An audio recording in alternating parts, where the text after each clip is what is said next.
Hey, what's going on, everybody? It's your boy XRS here. Welcome back to Conflicted Nations and welcome back to Venomous Reserve's YouTube page. And in today's video, we are going to be playing some more of this African Coalition game, and this is episode 2. And in this episode, this is all fast forward. This is me invading Namibia. I'd actually recorded a little over 2.5 hours worth of gameplay. I compiled it all into one video. Vegas Pro would only let me fast forward so much of it, so I didn't really, I was trying to aim for like a 10-minute video, but it ended up being about a 15-minute video. So long story short, I ended up cutting out quite a bit of it, and other than that, this is just going to be the gameplay. Also, as you guys can see, we have that GIF of the logo on the Discord server. Very cool, very neat. Actually, I think I got that made for like $5, so pretty cheap. Not bad at all. But what are we going to talk about in this video? So, number of things to start things off. I guess this guy was an AFK player. I completely dominated him. All this is just this strategy that I have right now. Is I have my air superiority up in the air, checking out what troops are over there so they can have the strike fighter go in there and hit. I believe I was hitting with like a level 2 strike fighter, and you guys can see I think I started around what is that, 10 p.m. I believe, around there, and then I ended off around like 12 something in the morning with this attack. So I ended up getting tired halfway through. I was like, oh fuck this, so I ended up dropping like $5 more and I upgraded my strike fighters to level 4. So I was like, whatever, you know. But enough of that.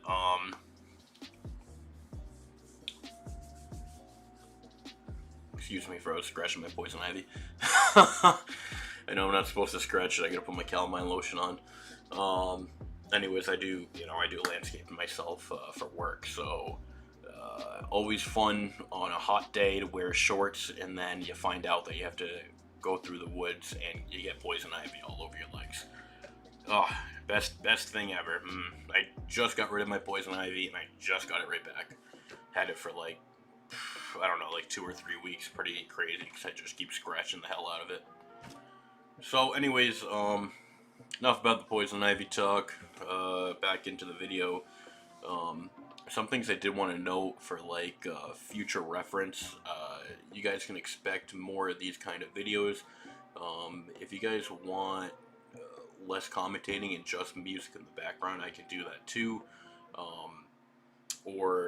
I'm thinking about doing some live videos with like the webcam and all that, but then of course the rest of the video would probably be fast forward, so that way you guys can see the overall result of the attack that I'm doing right now. So like with this, you'll just see more progress being made, my troops just taking the land, taking the cities, and all that good stuff. But other than that, I mean, I don't really have too much to talk about. I was going to talk about some like different strategies that I end up using, which you know what, I might as well talk about it. We do have a good 12 more minutes or so of this video, so why not? So one strategy that I do like using is when it's early game like this, I love to use strike fighters, and I love to at least get 1 stack, maybe 2, 3, or 4 is really nice to have.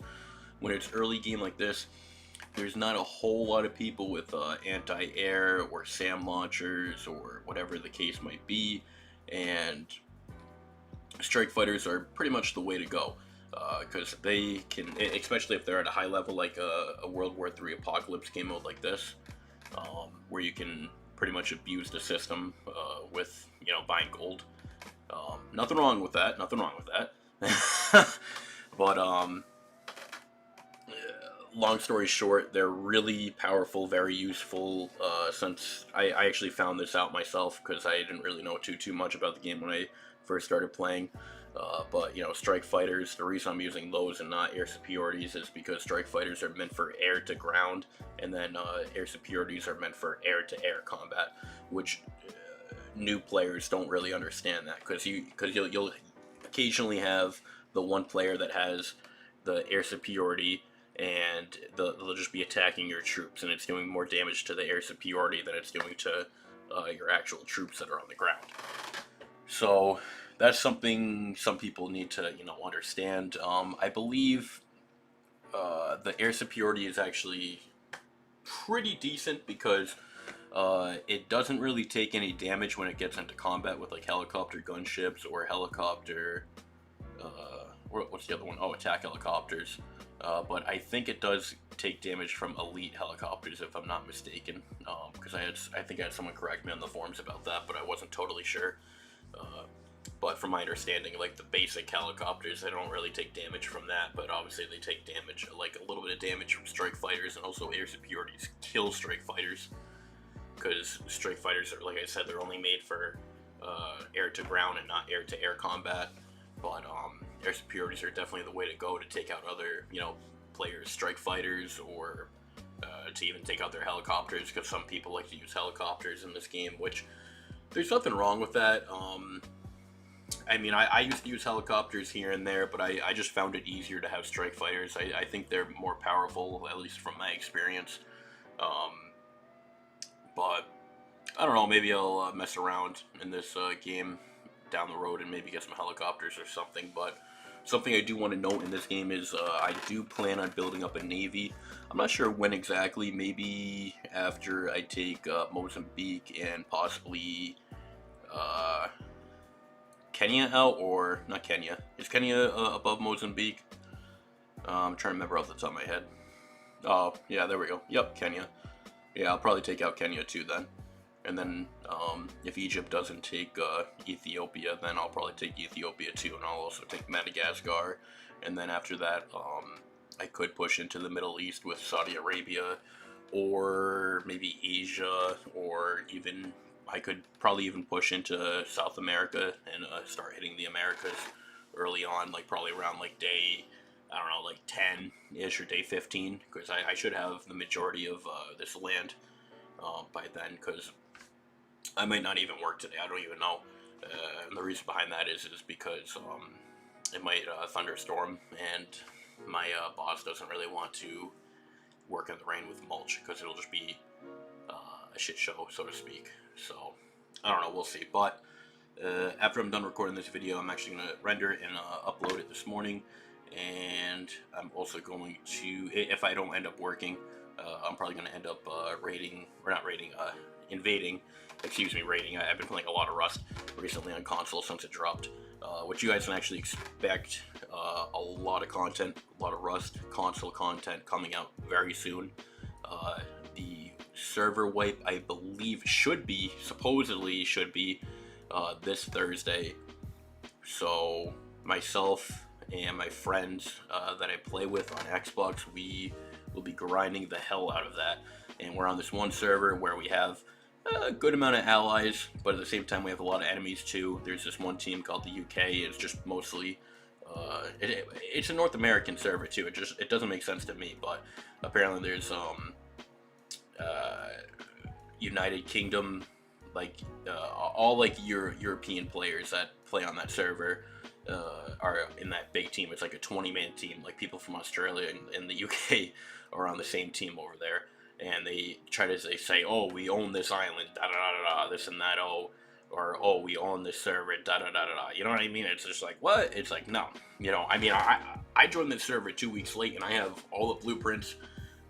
If we end up keeping since they don't have the spider web right now for like how that works on PC, if they don't even add that by the time of the wipe and we actually keep our blueprints, then I'll be fine. I mean, I'll have a decent base, maybe even a compound within the first day or two.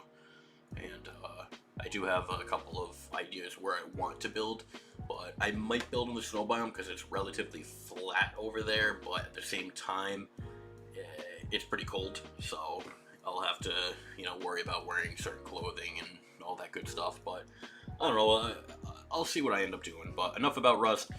Back to Conflicted Nations, and back to the strike fighters and their superiority talk and all that. So yeah, overall I think strike fighters are the way to go. Air superiorities are really nice to have too. Early game, some people like to use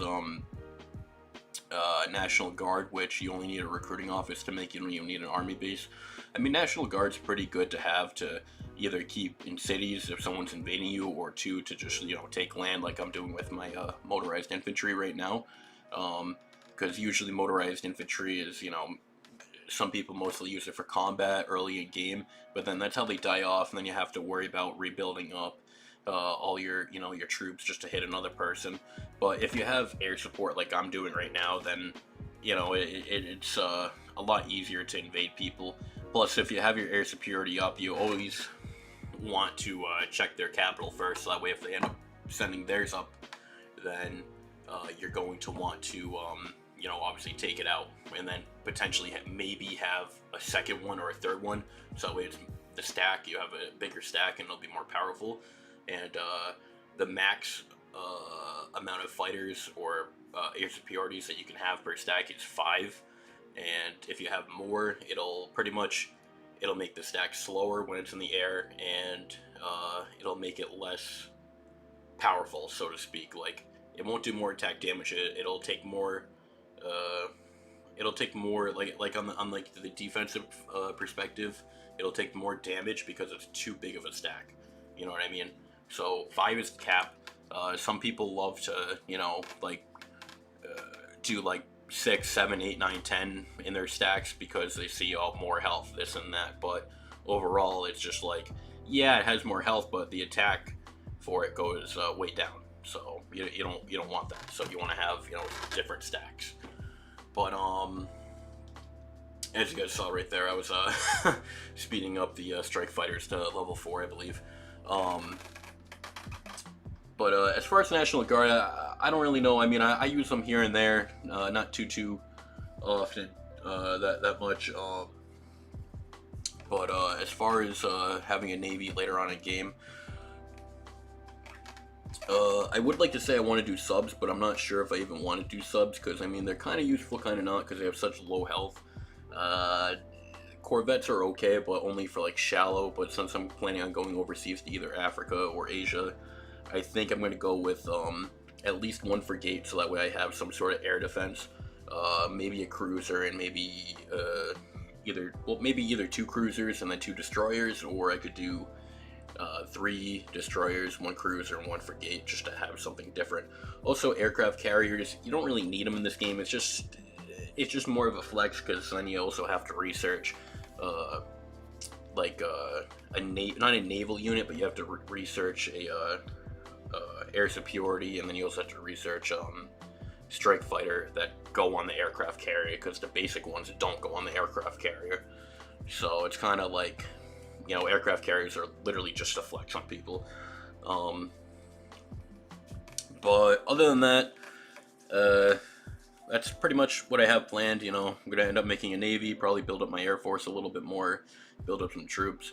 I'd probably say around like probably like the late day 20s, I'll end up building tanks and stuff, because with this strategy that I have right now, it's just like I could literally just plow through all of Africa with having just, you know, strike fighters, air superiorities, and then build up a Navy, and then go across the seas with my Navy, and then worry about having tanks like later on in the game, and maybe getting some elite units and whatever else later on, as well as, you know, getting some officers too, which would be pretty nice to have.